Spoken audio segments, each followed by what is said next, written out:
Welcome, everybody. The NFL season is over, which means it's time to look forward to the NFL offseason, and that includes mock drafts. Today, we're going to be doing a 2023 NFL mock draft for the Pittsburgh Steelers.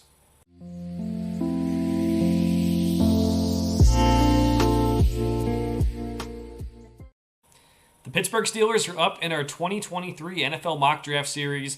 They're a team that narrowly missed the playoffs, but had a lot of youngsters trying to get some experience, including quarterback Kenny Pickett, so there's a lot to build off of for the future. Before we get started with this 2023 NFL mock draft, I'm going to remind everyone that we are using the NFL mock draft database simulator. It is good because the players who are in the draft or in this mock draft, the ones going back to college, are out of it. That's not the same for all mock draft simulators out there. We're going to be rejecting all trades that come through, no matter what the value is, because they're not always the most realistic either. There might be some guys who fall down the draft board that aren't the most realistic, but we're going to try to keep it as real as possible with the mock draft. So let's get it started. The Steelers have pick number 17. Again, have to feel okay about Kenny Pickett. Played pretty well in the first season with the Steelers. Let's see what we got here at pick number 17. I think Jalen Carter would be the pick. That might be realistic. Now that he has some legal issues he's going through, so we'll see if he falls. I don't think he's going to be there, so we're going to keep on scrolling down. They just got their quarterback last year, so Will Levis probably doesn't last to 17, but also probably isn't the answer there. I think corner is a spot they could go with. They don't really have a good corner, and I think they're going to like a guy like Keely Ringo. He's a guy who's a really good athlete. He maybe doesn't have the smoothest hips. There's some people are saying he could play safety at the next level, but they need corners wherever they can get them. They also need some offensive linemen as well. But if you can get someone with Keely Ringo's athleticism, I think you have to feel confident about that. He can step in from day one and start. I think the Steelers can really get a lot out of him. So we're going to go to pick number 32. Again, looking for possibly defensive lineman depth, looking for some offensive tackles. I think we're going to go with Darnell Wright, the offensive tackle out of Tennessee. He's a guy who's not going to test well. I'd imagine the Steelers are an organization that don't care about that as much for the offensive line. He's a good right tackle. He can step in for a core of 4 next year. I think he can start right away, really help this offense out. And then look at it, the local guy, Kalijah Cansey, is there with the 30. He's ranked 34th on the big board for this database, but 49th overall pick. You need some defensive line depth. He is a little bit light for an interior defensive lineman, but you put him at the defensive end in this 3-4 scheme. I really like him. He gets off the snap very, very quickly. I think this would be a really, really good pick for the Steelers. And then we'll go with Jack Campbell with the next pick, at pick number 80. I don't think he lasts that long. He's a guy who is 6'5" and has like the size. He just needs to fill out the frame a little bit. He's one of the bigger linebackers, but just could 6'5" is a lot of mass to have to add to. You have Miles Jack you just got, but Devin Bush is a free agent. Don't know if he's coming back. Don't know if you want to start Robert Spillane. So go with Jack Campbell at that linebacker spot. The history of linebackers named Jack playing for the Pittsburgh Steelers is pretty deep. So it's not a bad idea to get someone like Jack Campbell, especially at pick number 80. I think I'm going to double dip a corner here. I got Garrett Williams, the corner out of Syracuse. He had a torn ACL this past year, really cost him his season, but he has a lot of potential. The Steelers need more than one corner this offseason. Maybe they address it in free agency instead.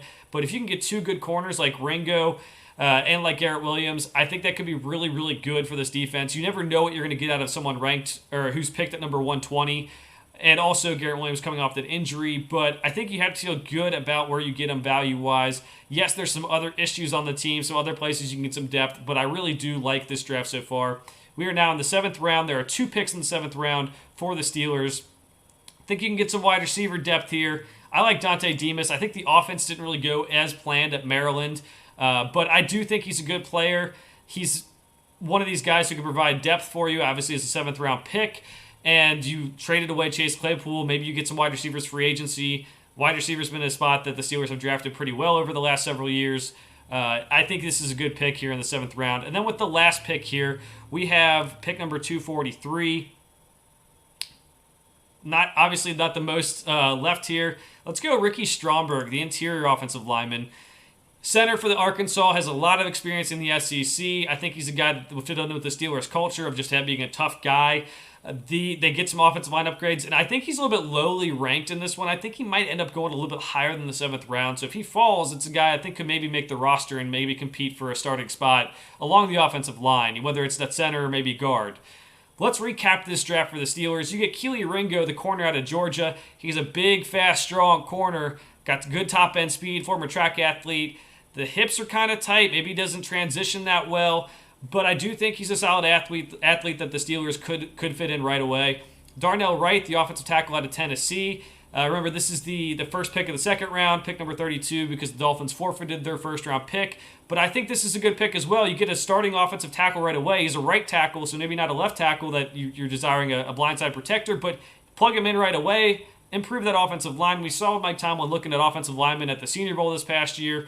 Kalijah Cansey, a lot of people have him as a first-round pick. The size is going to be a concern for him, especially we'll see what he weighs in at the Combine here. I'm recording this right before he actually weighs in, so that's bad timing on my part.